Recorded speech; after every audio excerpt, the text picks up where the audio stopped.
YTN 라디오 김우성의 생생경제. 애청자 여러분 안녕하십니까. YTN 뉴스 FM 김우성 PD입니다. 신고리 오륙호기 일단 중단됐습니다. 공론화위원회가 구성됐고요. 국민들의 의견을 들어보겠다 이렇게 얘기가 나오고 있습니다. 언론 지면과 정치면의 공방이 계속 이어지고 있는데요. 국회 산업통상자원위 소속 더불어민주당 이훈 의원이 자료를 내놨습니다. 지난 정부 때 결정된 7차 전력수급계획 반영을 그대로 이어갈 경우 이 원전의 사후 처리 비용이 만만치 않다 이런 이야기인데요. 관련 이야기 이훈 의원 직접 연결해서 들어보겠습니다. 체크 바캉스 이렇게 말씀드리면 사실 잘 와닿지 않습니다. 기업과 정부가 개인이 휴가비를 적립하면 돈을 내겠다 이야기입니다. 즉 휴가비 좀 보태주겠다 이런 이야기인데 내수 경기도 부양하고 삶의 질도 높이자 이런 뜻입니다. 대통령 공약이기도 했죠. 하지만 여론은 조금 다르게 튀고 있습니다. 휴가 자체를 못 가는데 휴가비 지원하면 무슨 소용이냐부터 이런 부분이 과연 효과가 있을까 이런 회의론까지 있습니다. 관련 정책 전문가 연결해서 체크 바캉스 이야기 들려드립니다. 오늘도 금융감독원과 함께 경제수사대 마련해서 서민경제 지켜드리는 방법 알려드립니다. 2017년 7월 26일 수요일 김우성의 생생경제 지금 출발합니다.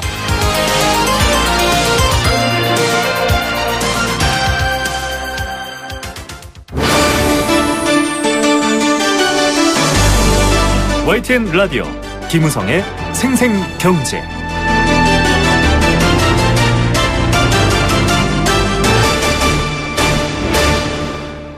네, 공약이기도 했고요. 그간의 많은 논의를 통해서 방향도 정해졌습니다.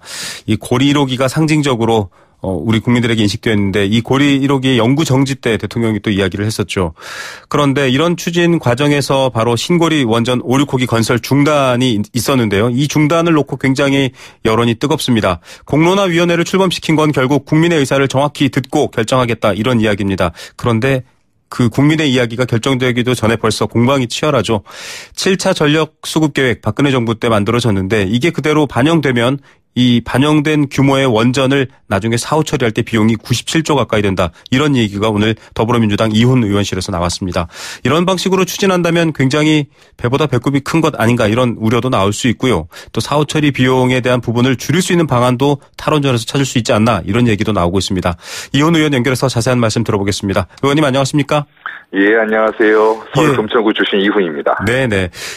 지금 원전 정책에 대해서 왜 이렇게 논란이 끝없이 이어지고 있는가. 국민들은 조금 의아하실 수 있어요. 왜냐하면 전기료 외에는 사실 원전에 대해서 아직 국민들은 결정한 바가 없다 이렇게 봐도 무방할 것 같은데 이 배경 어떻게 보십니까? 예, 사실은 탈원전과 관련해서는 학계나 환경단체 등에서 이미 논란이 되거나 논의가 됐던 시기는 되게 오래됐습니다. 네. 그리고 신고리 5, 6호기 문제만 하더라도 그 안정성 문제, 특히 다수호기 관련해서 다수호기라는 것은 아주 특정 지역에 원전이 대단히 밀집되어 있는 상황. 네. 우리나라 같은 경우는 10호기 이상이 지금 모여 있는 상태인데 네네. 전 세계에 이런 상황이 없거든요. 네. 그래서 이러한 상황에 대한 안정성 문제, 특히 경주 지진 이후에 그런 것들이 논의되면서 네. 후쿠시마 원전 사태 이후에 그런 논의들이 이제 훨씬 많아지고 있는 상황이었어요, 사실은. 그리고 네. 전 세계적으로도 실제로 이제 탈원전으로 가고 있는 상황입니다. 네네. 전 세계 원전 발전량 보면 이 96년도에 17%에서 2014년도 현재 10% 수준까지 떨어져 있거든요. 네. 뿐만 아니고 원전 선진국이라고 할 수 있는 미국이나 프랑스 같은 경우도 그 에너지 믹스, 다시 전체 에너지 발전원 중에서 원전을 얼마 정도 가져갈 것이냐 이런 비율로 보면 네. 계속적으로 줄여나가고 있습니다. 네. 중국만 하더라도 원전을 최근에 이제 많이 짓겠다고 하는데 네.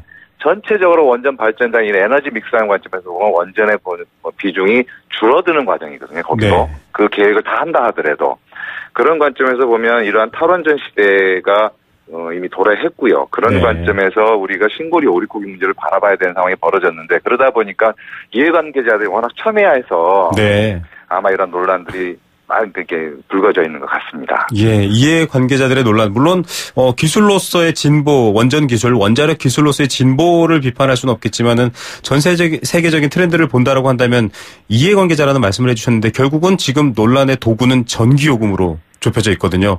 예, 원전 폐기하면 국민들이 비싼 전기 생산 요금을 감당해야 된다. 이게 일단 지금 원전 폐기, 탈원전의 반대론자의 입장이고요. 많은 분들은 오히려 그렇지 않다. 이런 얘기가 나오고 있는데 이 논란은 또 어떤 맥락인가요? 예, 지금 원전 전문가라고 하시는 분들이 이제 그런 얘기들을 몇몇 분들이 다는 아니고요. 몇몇 분들이 하는데 실제로는 전기요금 폭탄이라고 얘기하고 그 가구당 30만 원 이상 내야 되는 거 아니냐 이런 기사도 나온 적이 있고 한데 네네. 실제 그렇지는 않습니다. 이미 다 여러 연구에서 나타난 거 보면은 지금 현재 탈원전 문재인 정부가 추진하고 있는 것을 다 한다 하더라도 가구당 사실은 월별로 한 300원 넘지 정도 더 인상 요인이 있다라는 정도 수준에서 나오고 있고요. 네네. 그것도 요번에 이제 8차 전력 수급 계획 지금까지 나온 7차가 나와 있는데 네. 수요 조사를 했더니 종전 수요 예측보다 7차보다 무려 11기가 이상 줄었습니다. 11기가라 하면은 네. 원전 11개짜리입니다. 사실은. 아, 네. 이거를 짓지 않아도 전력 수급에 문제가 없다는 거고요. 네네. 뿐만 아니고 지금 한전이나 한 발전자회사, 한수원 등이 올리고 있는 아주 과도한 영업이익들이 있습니다. 네. 이런 것들 정상화시키고 그다음에 DR 시장이라고 해서 이제 수요 관리 시장이 있습니다. 네네. 이거는 이제 전기를 급할 때 네. 이게 전기를 샷다운하는 것을 계약으로 하는 거거든요. 네네. 근데 그런 시장이 존재함에도 불구하고 한 번도 이 시장을 활성화시킨 적도 없고요. 네. 그다음에 신재생 에너지가 갈수록 이제 그 발전 단가가 낮아지고 있는데 활성화되면 그 낮아지는 효과가 훨씬 더 클 겁니다. 그렇죠. 예, 그 단가이나 지속적으로 이런 것들이 이루어지면은 전기요금에 대한 인상 부분은 사실 크게 우려하지 않아도 될 거라는 사실은 예측들이 지금 많이 나오고 있습니다. 예, 단적으로 보면 이제 원전 가지고 얘기할 때 제발 전기요금 얘기로는 그만 좀 얘기를 들어라 그렇죠. 이렇게 얘기해도 되는 건가요? 예, 그럼요. 예, 자 그런 부분들에 대해서 좀 정확히 정리를 하고 따져봐야 될 필요가 있는 것 같습니다. 예. 이 지금 오늘의 인터뷰 진행과 좀 관련된 얘기인데 불과 이명박 정부 때나 박근혜 정부 때만 해도 원전 수출, 원전 네. 기술 수출 또 여러 가지 얘기를 하면서 사실 굉장히 뭐랄까요 앞으로 좀 수출에 있어서 새로운 가능성처럼 얘기했는데 지금 의원이 설명해 주신 얘기 들어보면. 세계적인 탈원전 추세가 이미 그때부터 시작됐는데 이건 좀 국민들 입장에서는 무슨 소린가 할 수도 있을 것 같은데요. 예, 이제 원전 기술 수출 얘기를 좀 많이 하는데 네. 원전 수출은 기술을 수출하는 게 아닙니다. 사실 엄격히 따지면. 네. 이게 금융업이랑 비슷합니다. 아. 우리가 먼저 돈을 다 대고 대여도 하고. 네네. 나중에 점차 전경을 받아서 그것을 이제 수익을 올려내야 하는 그런 구조거든요. 네. 이 금융이 너무 중요하기 때문에 전 세계적으로 우리 원전보다 앞섰던 네. 프랑스의 아레바나 미국의 웨스팅하우스가 원전 수출하다가 망했어요. 네. 사실은. 금융까지 같이 수출한다 이런 얘기도 있었지 않습니까? 예? 금융도 함께 수출한다 이런 얘기까지 나왔었죠. 근데 말은 수출인데 사실은 대여하는 겁니다. 네. 그러니까 그 금융 리스크를 감당하고 들어가는 겁니다. 네. 그 리스크를 감당하지 못해서 프랑스 아레바도 망했었고요. 네네. 저쪽 웨스팅하우스 우리나라의 원전을 실제 처음 지어준 나라 예, 그렇죠. 고리 원전. 네. 그 웨스팅하우스가 망했습니다. 예. 망하고 일본 도시바한테 넘어갔다가 도시바도 감당이 안 돼서 다시 또 매각하겠다 그 회사를 내놓은 상태입니다. 네. 전 세계적으로 원전이 유망한 업종이고 원전 기술 수출하는 유망한 업종이면 우리보다 앞선 웨스팅하우스가 네네. 그렇게 망할 리가 없어요. 네. 지금 원전을 짓겠다고 하는 이제 러시아나 중국 특히나 수요가 제일 많은데 네. 러시아는 러시아 자체 원전 건설 자기 기술이 있고요. 네. 중국도 중국 자체 자기 기술이 있습니다. 그 네. 제일 큰 시장인데 거기는 우리가 들어갈 수 있는 시장은 아니고요. 예. 그런 의미에서 보면은 원전을 짓는 기술보다는 오히려 유망한 것은 원전을 해체하는 기술이 훨씬 유망한 시장입니다. 원전 해체, 예. 예. 참, 독일의 얘기도 떠오르는데요. 지금 말씀드리는 이런 맥락들을 아셔야 이 원전 찬반에 대한 이해를 좀 더 깊이 있게 할 수 있을 것 같습니다. 의원님이 내놓은 자료 중에 이 7차 전력 수급 계획 반영된 신규 원전, 이게 계획대로 추진되면 사후 처리 비용이 거의 100조에 달한다, 이런 얘기 나왔거든요. 어떤 내용입니까? 예. 이게 원전의 사후 처리 비용이라는 게 한 세 가지 구성이 되어 있습니다. 네. 하나는 사용 후 핵 연료를 처리하는 건데 이건 보통 우리 이제 고준위 폐기물 처리 비용이라고 얘기하고요. 네네. 그 다음에 중저준위 폐기물 처리 비용이 있고요. 중저준위라면은 이제 실제 그 핵 연료봉 처리 말고 네. 그 과정 중에 나오는 썼던 뭐 장갑, 피복 네. 이런 것들 다 중저준위 폐기물이라고 합니다. 네네. 그리고 이제 우리 고리 1호기 이제 폐로를 해야 되는데 네네. 이 원전 해체 비용으로 나뉘어집니다. 이 세 가지 부분이 나눠져 있는데 네. 이 비용 다 합쳐서 97조 원 플러스 알파 정도 나오는 것 같고요. 네네. 그 중에서 사용 핵 연료만 처리하는데 현재 보면 한 64조 원. 예. 그 중저준위 폐기물 한 10조 원 좀 넘어가고요. 원전 네네. 폐로 비용도 23조 원 정도입니다. 근데 이것도 이게 확정된 비용이 아니고요. 네네. 계속 매 2년마다 이거 처리 비용을 재정산해 보는데 네네. 계속 오르고 있습니다. 계속 증가하는군요. 이 관련 사후 비용이. 네. 이 비용도 이것도 이제 추정하는 추계인데 네. 이 추계에 비해서 오르고 있는 거죠. 지금 과학자들께서도 얘기를 하시지만은 사실상 고준위 폐기물, 이 사용 후 핵 연료 이게 아직은 처리장도 완비가 안 돼 있고 지금 사실상 방치돼 있다 이렇게 말씀하시는 분들도 있거든요. 그렇다면 이 비용 자체도 사실은 뭐 추계하기 어렵습니다. 네, 상상을 초월할 수 있다. 지금 유일하게 지금 하고 있는 데가 북구에서 이제 한나라에서 하고 있는데 그것도 500m 그 단일 안반 내에 네. 이게 이제 이 고준위 폐기물 처리장을 만들어놨는데 처리하는 게 아니고 그냥 보관 장소. 보관이죠. 예. 예. 미국도 이 비슷한 걸 해보겠다고 했는데 미국은 실패했습니다. 네. 지역마다 다 반대해가지고. 네네.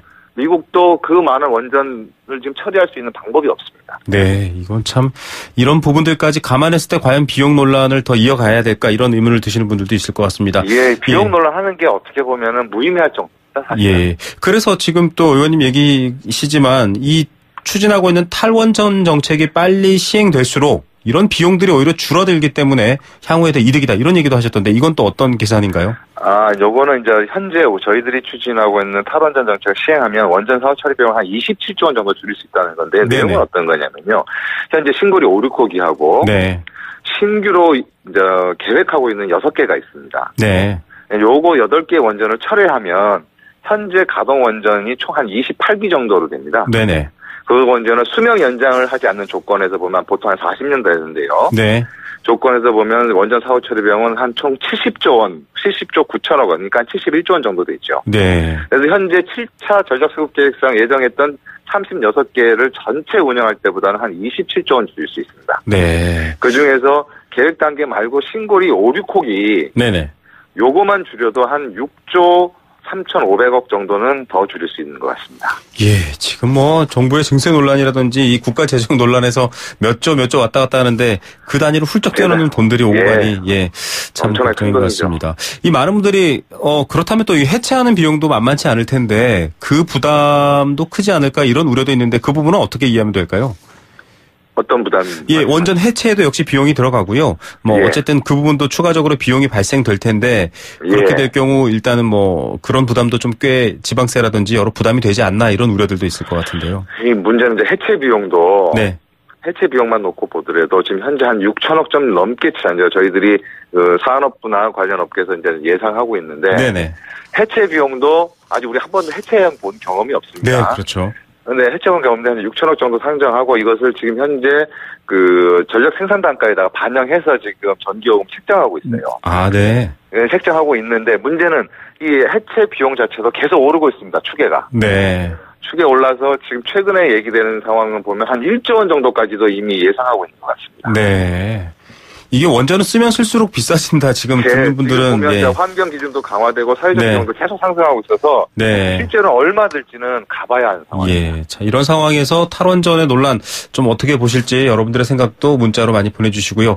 공론화위원회 출범했습니다, 의원님. 이게 지금 국민들의 의견을 들어서 결정하겠다 이렇게까지 좀 열어놨는데 뭐 많이 잘 아시겠지만 청취자분들도 잘 아시겠지만 비전문가인들인 그들이 결정하느냐 이런 반발도 있고 또 한편에서는 국민의 의사 부담을 국민이 지니 국민이 결정해야 된다 이런 얘기도 팽팽한데 어떻게 좀 진행돼야 될까요?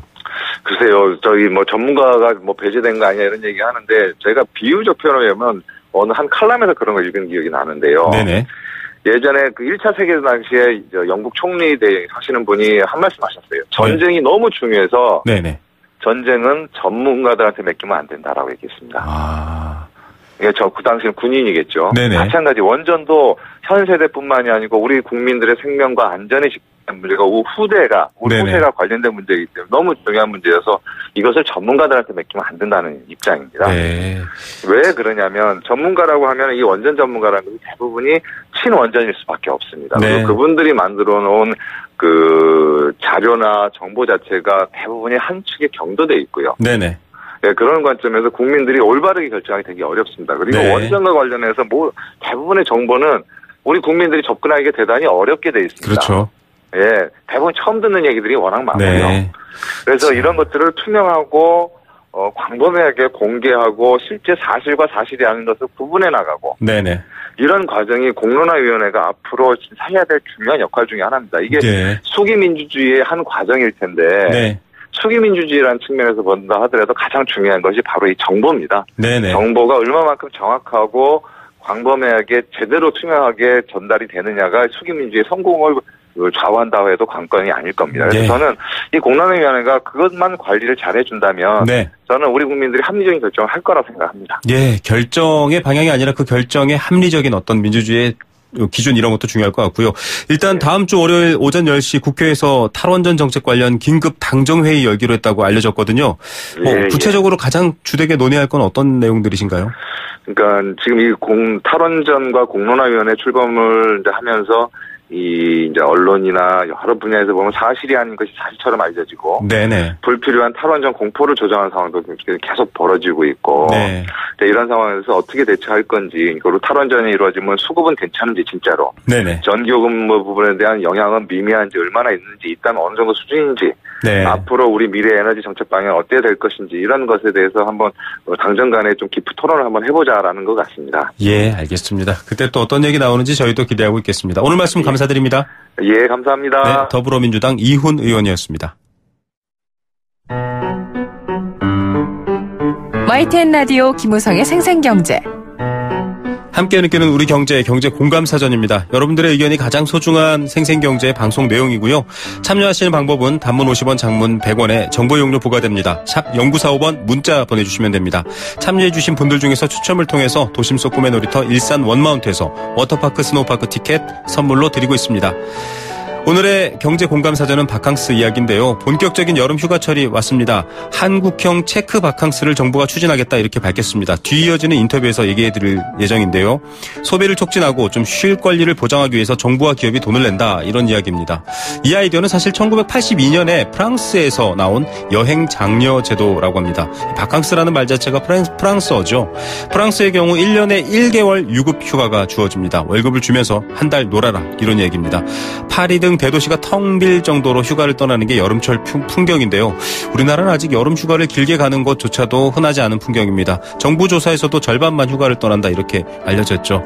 하지만 많은 분들이 휴가 자체를 못 가는데 무슨 소리냐, 또 휴가비를 나라 돈으로 지원하는 게 맞냐 이런 논란들도 나오고 있습니다. 여름 휴가 계획하고 계십니까? 혹은 못 가십니까? 애청자 여러분들의 생각도 궁금합니다. 많이 참여해 주십시오.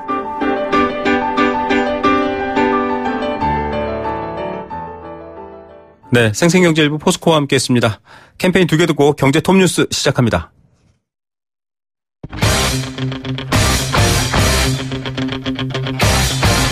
지금 가장 뜨거운 경제 소식. 경제 톱뉴스. 네, 이 시각 주요 경제 뉴스입니다. 현재 시각 오후 3시 29분 10초 지나고 있는데요. 이데일리 권서연 기자 연결합니다. 안녕하십니까? 네, 안녕하세요. 예, 공약이기도 한데 법정 최고금리 이제 내년부터 인하되는 거죠? 네, 오늘 최종국 금융위원장이 취임 후에 첫 기자간담회를 가졌는데요. 생산적, 포용적 금융을 추진하겠다 이러면서 여러 가지 계획을 내놓았습니다. 그 중에서도 이제 첫 단계로 법정 최고금리를 24%까지 내리겠다라고 했는데요. 네. 지금은 이 대부업 최고금리가 27.9%거든요.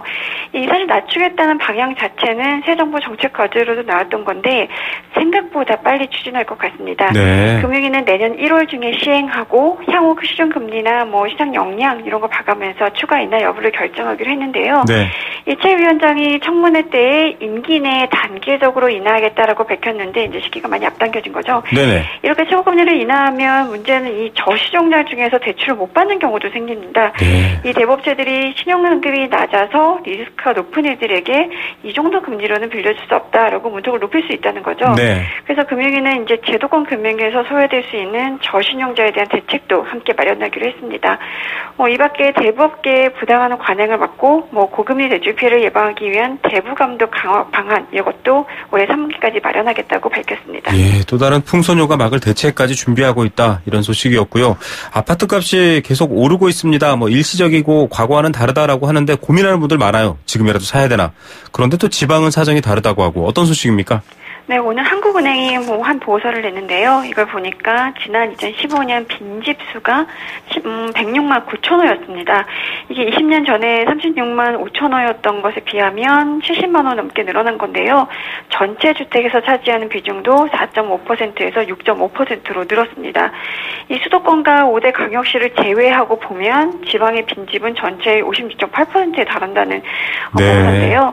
주택 보급률이 2015년 기준으로 보면 102.3% 9.3%이기 때문에 주택 수가 가구 수보다 많은 상황입니다.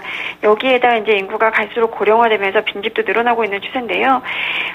우리보다 앞서서 이제 고령화를 겪은 일본을 보면 이 고령화가 본격적으로 진행되기 전인 1988년에 빈집이 전체 9.4%였거든요. 네. 그런데 25년 후인 2013년에는 13.5%까지 늘었습니다.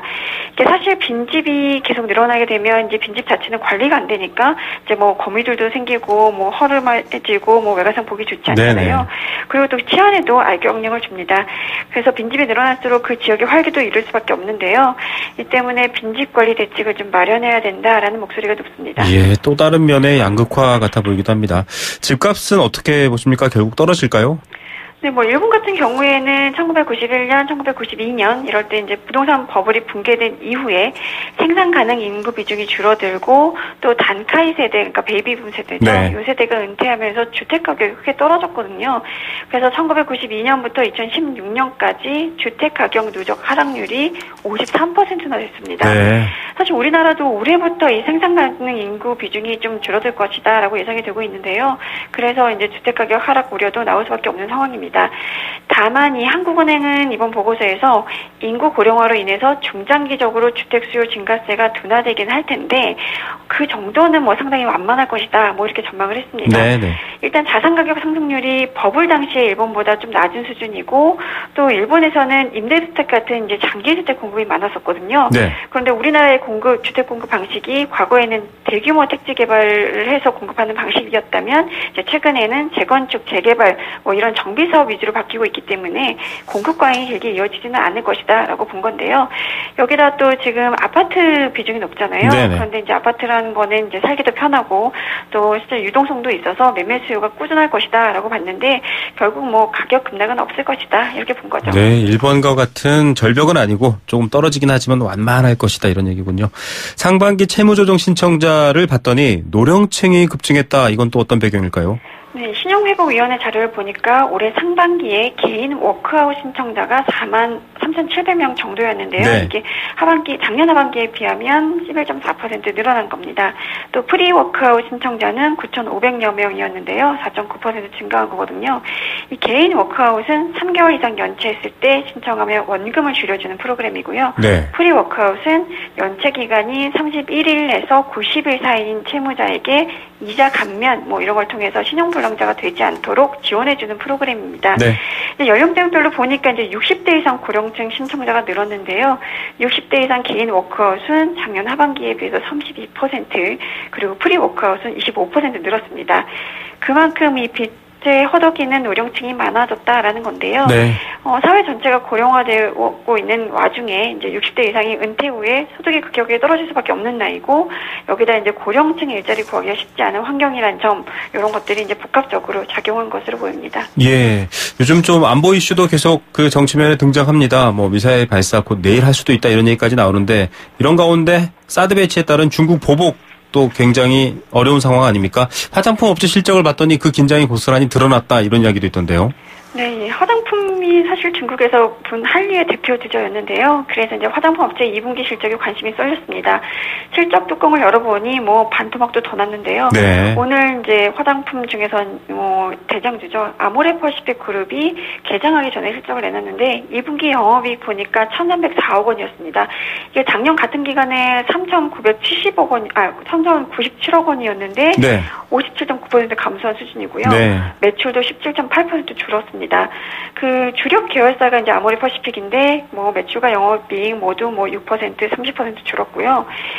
보니까 중국인 관광객 줄어들면서 면세점 판매가 15%가량 감소했고 또 중국이나 홍콩 같은 중화권 지역 성장세가 둔화되면서 해외 부분 영업이익도 한 16% 정도 줄었습니다. 네. 그리고 또 다른 계열사인 이니스프리와 에뛰드의 영업이익도 각각 뭐 40%, 뭐 66% 이렇게 급감했는데요. 또 다른 이제 화장품 업체는 LG생활건강도 어제 실적을 발표했는데 2분기 영업이익이 여기는 3.1% 증가하긴 했거든요. 그런데 보니까 뭐 음료라든가 생활용품, 그러니까 화장품 이외에 다른 사업이 좀 호조를 보였던 덕이었고 네. 화장품 부분의 영업이익은 2.7% 감소했습니다. 사실 중국에서 한국 화장품은 이제 수입된 제품이니까 좀 비싸거든요. 네네. 그래서 이제 중국인들이 한국에 여행 와서 뭐 면세점 아니면 명동에 있는 로드샵들 매장 거의 뭐 쓸어나가다시피 했는데 네네. 사드 보복 시작되면서 중국이 올해 3월 이제 한국으로의 단체 관광을 금지했잖아요. 네. 그러면서 3월부터 5월까지 한국을 찾은 중국인이 작년 같은 기간에 비해서 한 58% 감소했습니다. 예. 뭐 이렇게 중국인 관광객이 줄어드니까 명동의 화장품 판매장 쪽에서는 뭐 실제로 문을 닫는 곳들도 나오고 있습니다. 예, 좀 사업 다각화 얘기가 그냥 나오는 게 아니라 이렇게 결과로 드러나는군요. 오늘의 톱뉴스는 어떤 것 고르시겠습니까?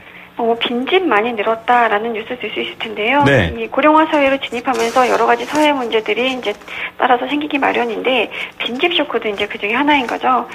일본에서는 이 빈집을 보육원이나 뭐 숙박시설 또 뭐 취약계층 임대주택 등으로 좀 활용을 하고 있는데 우리도 사실 이런 방안을 좀 지금부터 고민해봐야 될 것 같습니다. 예, 집이 없는 분과 빈집의 문제 좀 현명하게 해결되면 좋겠네요. 오늘 뉴스 감사드립니다. 네, 고맙습니다. 2대1 권소연 기자였습니다.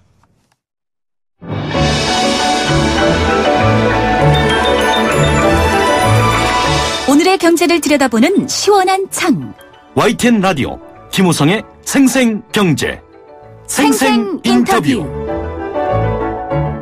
네, 앞서 인터뷰에서도 앞서 이야기를 해드렸지만 여름 휴가 국민 절반만 떠납니다. 나머지 절반 왜 못 가나 알아봤더니 시간과 여유가 돈이 없어서 이렇게 얘기를 하고 있습니다. 즉 못 간다 이런 얘기죠. 가고 싶지만. 또 하나가 있습니다. 휴가 자체가 어려운 여건인 영세기업, 자영업도 있고요. 또 눈치를 봐야 하는 기업 문화 같은 것들도 있습니다. 이 정도 되면 개인이 알아서 휴가를 가고 말고야 할 문제가 아니라 정부가 좀 나서서 환경을 살펴봐야 하지 않을까요? 평균 3.9일을 휴가 간다는 한국, 프랑스는 20일이 넘습니다. 단순 비교할 수는 없겠지만 우리보다 5배나 더 땀 흘려서 노는 프랑스가 우리보다 그만큼 더 잘 사는 것 뭘까요? 정부가 이런 것에 대한 대책으로 한국판 체크 바캉스를 내놨습니다. 어떤 효과가 있고 또 어떤 내용인지 좀 자세히 알아보겠습니다. 인하공전 관광경영학과 김재호 교수 전화로 만납니다. 교수님 안녕하십니까? 예, 안녕하십니까? 예, 어제 국무회의에서 이 문재인 대통령이 참여한 가운데 경제정책 방향 의결했는데 그 가운데 한국판 체크 바캉스가 눈에 띄더라고요. 좀 낯설기도 하고 모르시는 분들도 있을 것 같은데 어떤 제도입니까? 지금 근로자 휴가 지원 제도는 프랑스의 체크 바캉스 제도를 적용을 한 제도라고 볼 수 있는데요. 네. 예, 프랑스가 1982년 30년 넘었죠. 네. 예, 국내 여행 촉진을 위해서 정책 수단으로서 도입한 제도인데요. 그때 전담 기구를 마련해 가지고 사실은 우리나라랑은 좀 다른 개념이지만 네. 프랑스 같은 경우는 근로자하고 기업 이 여행 경비를 공동으로 이제 분담하는데 우리나라는 거기에 노사청 협력 사업으로 좀 기대를 하고 있는 사업이라고 볼 수 있습니다. 예, 결국 좀 근로자가 휴가 갈 수 있게 돈을 좀 모아주자 이런 얘기로 쉽게 볼 수 있겠군요. 예. 예, 이 대통령 공약이기도 했기 때문에 더 관심을 받고 있는 것 같은데 이런 휴가 장려 정책, 뭐 삶의 질에 대한 부분도 있겠지만 결국 내수 활성화 같은 경제적 목적도 있겠죠? 네, 그렇습니다. 네, 이 배경은 어떻게 봐야 될까요? 사실 우리나라가 아까 사회자께서 말씀하셨던지 OECD 평균 한 347일 네. 더 일을 하는 데 비해서 휴가 수진율은 60%밖에 굉장히 낮습니다. 아, 네. 예, 아까 프랑스, 독일 얘기도 하셨지만 휴가를 많이 가져야 하는 일본까지도 네네. 최근에는 휴가 촉진을 위한 제도까지도 발표를 한 상태인데요. 네네. 이런 상황에서 우리나라가 지금 정부에서 추진하고 있는 삶의 질과 함께 내수경제 활성화로 지금 근로자 휴가 지원 제도를 지금 제안을 하고 있고요. 네네. 이 제도는 사실은 2010년 이미 한번 시범 사업으로 운영을 해서 논의가 됐던 사업 중에 하나입니다. 예.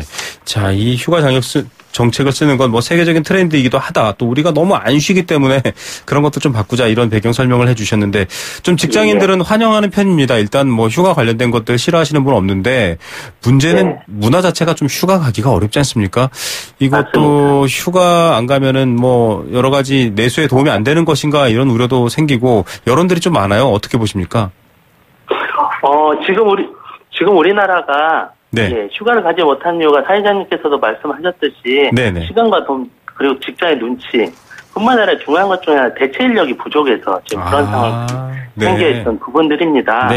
아까 이제 2014년 얘기를 했었는데 2014년도 시범 사업할 때도 동일한 우려를 가지고 있었습니다.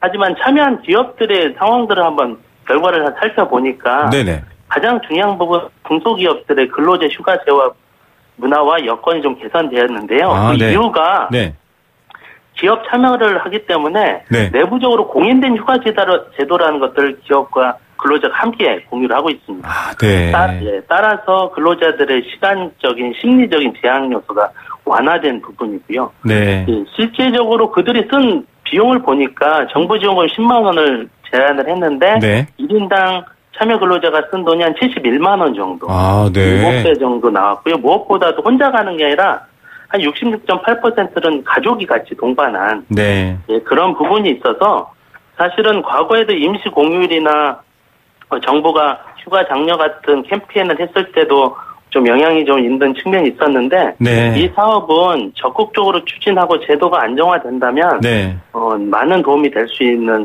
사업이라고 생각을 합니다. 예, 우려 속에서 일단 시험 시행되었던 2014년에도 그 정도 결과가 이 명백히 드러난 부분이 있기 때문에 좀 안착되면 더 효과가 있을 것이다. 한편으로는 네. 이거 돈 주면 전부 다 해외여행 가버리지 않냐. 내수 경기 부양을 할 수 있나 이런 우려도 있는데 그런 부분들은 좀 어떻게 봐야 될까요?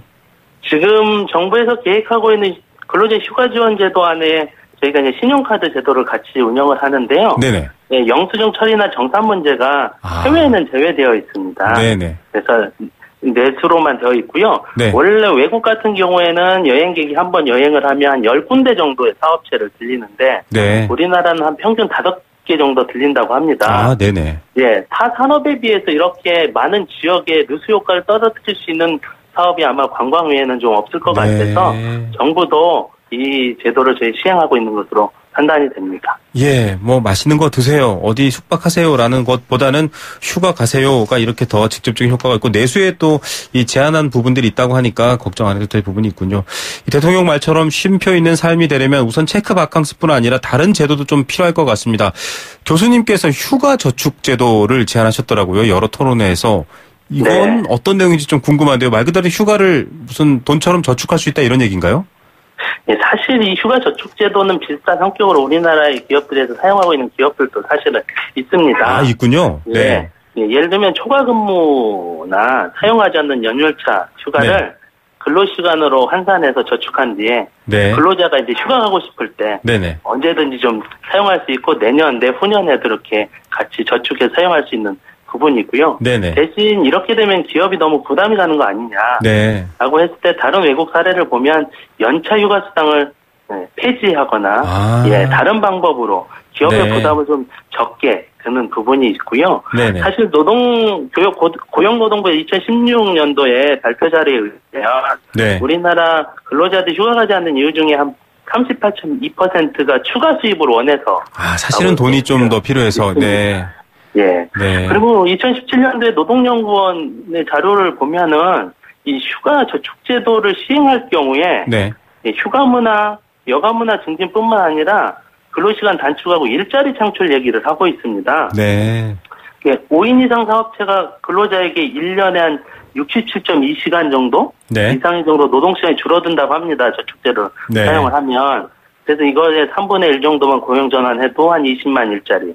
6분의 1 전환하면 10만 개 정도 일자리가 창출이 된다고 노동연구원에서 발표한 사례도 네. 사실 있어서요. 네. 사실은 영국이나 네덜란드, 호주 등 여러 선진국에서 이미 이런 비슷한 제도를 지금 시행하고 있습니다. 예, 저희는 한 해 단위로 일단 휴가가 기준이 되어 있고 그걸 뭐 못 쓰거나 쓰면은 뭐 여러 가지 돈으로 보상받거나 이런 방식인데 그게 아니라 이렇게 저축해서 쓰면은 결국은 이 일자리를 더 만들어내는 효과까지 있다 이런 얘기이신데요. 네, 맞습니다. 곧 뭐 평창올림픽뿐만 아니라 일본에서도 연이어 올림픽이 열리지 않습니까? 관광과 네. 휴가의 큰 계기가 마련되는 셈인데 아직까지 뭐 국가가 그렇게 아까 말씀하신 이런 내수의 어떤 여러 가지 낙수 효과라든지 또 여러 가지 효과가 큰 유발 효과가 큰 관광에 대해서는 뭐 딱히 뭔가 좀 뭐랄까요? 논의하거나 의견을 수렴하는 게 안 보이거든요. 이런 것들 좀 제도적 장치가 필요하지 않을까요? 사실 관광이라는 부분이 많은 분들께서 중요한 산업이라 미래 산업이라고 얘기하면서 네. 이 관광이 여러 분야가 얽혀 있는 그래서 서로 협력이 돼야만 효과가 나는 산업이기 때문에 네. 사실 많은 어려움이 있는데요. 이 사업은 주무부처의 문화체육관광부만으로는 이루어질 수는 없고요. 네네. 예, 이미 2014년도에 그랬듯이 고용노동부나 뭐 여가부 그리고 중소기업청들이 같이 힘을 모아야 될 거라고 생각을 합니다. 그래서 네. 사실은 제가 제안했던 부분 중에 하나는 국무총리실 직속으로 네네. 예, 휴가 문화 개선과 연속 휴가제 같은 것들을 공론화하고 네. 서로 이제 토론할 수 있는 협의체를 좀 만들자. 그래서 가칭 국민여가개혁위원회라고 했는데요. 네네. 일본이 이미 여가개혁 국민회의라는 것들이 구성이 돼서 네네. 운영이 되고 있습니다. 그래서 네. 이 협의체를 통해 공론회장뿐만 아니라 국가적인 홍보 네. 그리고 기업들을 어떻게 끌고 와서 앞으로 이것들이 민간 주도로 갈 것인가의 중간 역할도 네. 사실 이 협의체에서 좀 해야 되지 않을까 생각을 하고 있습니다. 예, 민간의 자발적인 참여 그리고 또 서로 상호 이해, 뭐 노동자와 경영자의 입장이 다르기 때문에 그런 것까지 끌어내려면 결국은 말씀하신 어떤 제도적 소통 장치가 필요할 것 같네요. 좀 저희도 네. 그런 소통 장치가 만들어지길 기대해 보겠습니다. 오늘 말씀 감사합니다, 교수님. 예, 감사합니다. 네, 인하공전 관광경영학과 김재호 교수였습니다. 안전하고 행복한 경제생활을 위한 시간, 경제수사대. 네, 이 경제수사대에서 늘 저희가 불법 금융 또 보이스피싱, 금융 사기범들 사례를 들어서 예방 얘기해드리고 있는데요. 많은 분들이 듣고 이런 얘기를 하십니다. 왜 그 사람들은 꼭 힘있고 돈 있는 사람이 아니라 서민들만 노리느냐, 아주 급전이 필요한 사람, 신용등급이 낮은 사람만 노리느냐 이런 얘기를 하더라고요. 그래서 저희가 더욱더 열심히 금융감독원과 함께 경제수사대 마련해서 여러분들과 이 불법 금융 자행하는 사람들 좀 없어질 수 있도록 노력하겠습니다. 오늘도 그 노력을 도와주시는 분이죠. 금융감독원 불법금융대응단 김성현 선임조사역 전화로 연결합니다. 안녕하십니까? 안녕하십니까? 예, 보이스피싱 이거 개그 코너에서도 한번 나왔지만은 왜 막 중국 어투 이런 흉내를 내고 했었잖아요. 네. 그런데 보니까 지금 트위터, 페이스북 같은 이 SNS를 통해서 이제 사기를 치기 시작한다고요? 예, 이것은 몇 년 전에 주로 이메일을 통해서 발생하던 국제 사기 수법인데요. 네. 주로 자기가 거액의 상속을 받았는데 돈을 인출하는데 도움을 주면 돈을 나눠주겠다는 등 허황된 얘기로 돈을 편취하는 수법입니다. 네. 최근에는 비슷한 이야기로 트위터나 페이스북을 통해서 사기범들이 범죄 대상을 물색하고 메시지를 보내서 사기 범행을 벌이는 경우가 발생하고 있습니다.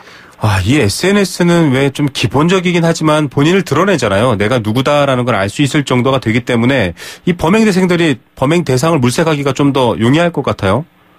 예, 말씀대로 상대방이 누구인지 모르는 상태에서 전화를 하는 일반적인 보이스피싱이나 이메일 사기하고는 달리 페이스북은 개인들의 정보가 공개되기 때문에 범행 대상 물색이 매우 쉽습니다. 네. 이들은 범행 대상의 특성을 사기에 적극적으로 이용하는데요. 네. 주로 범행 대상이 남성이라면 여성 프로필로 만들어서 접근을 하고 네. 여성이면 남성 프로필로 접근합니다. 네.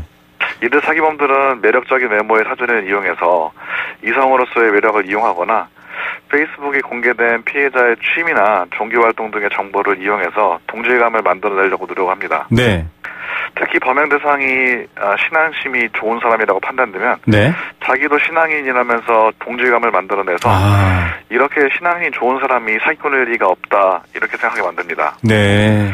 그래서 길면 한두 달 정도의 시간 동안 친밀도를 높여가면서 친한 외국인 친구가 되는 겁니다. 예, 참, 이 SNS 통해서 그나마 모르는 타인과 친구가 될 수 있다라는 장점이 있었는데 이제 그것마저 경계해야 되도록 만든 나쁜 범죄자들인 것 같습니다. 이성의 매력을 활용한다. 이것도 좀 놀라운 사실인데 굉장히 고전적인 것 같기도 하고요. 어떻습니까? 서구에서 흔히 로맨스 스캠으로 불리는 사기 유형입니다. 네.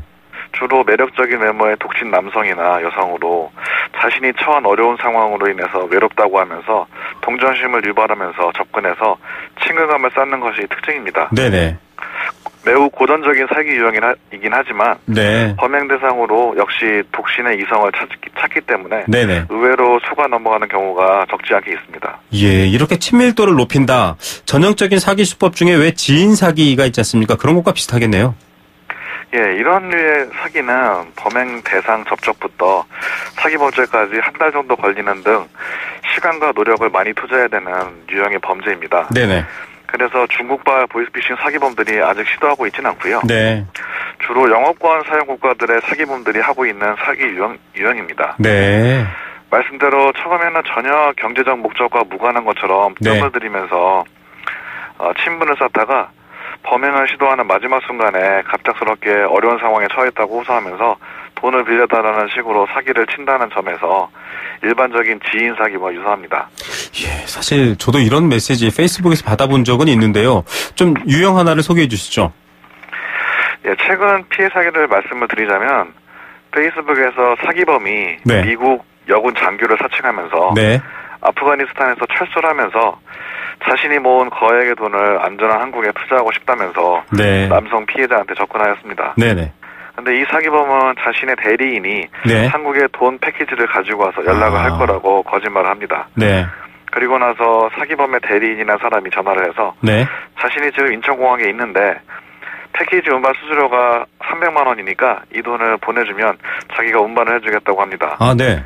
여기서 이 운반 수수료를 이체하게 되면 돈을 편취하고 연락을 끊는 수법입니다. 예, 참 아주 글로벌한 사기인데 사실 저도 경험했다고 했지만 아프가니스탄에 근무하는 여군이라고 하면서 영어로 친밀하게 친구가 되다가 마지막엔 딸 선물을 사야 되는데 1,000불만 보내달라. 저도 실제 경험한 일이거든요. 그래서 이건 돈을 요구하는 건 절대 친구일 수 없다 이렇게 끊었는데 저도 겪을 정도니까 굉장히 많이 요즘 늘어나고 있는 것 같습니다. 일단 모르는 사람이 페이스북에 접근하면 조심해야겠네요. 물론입니다.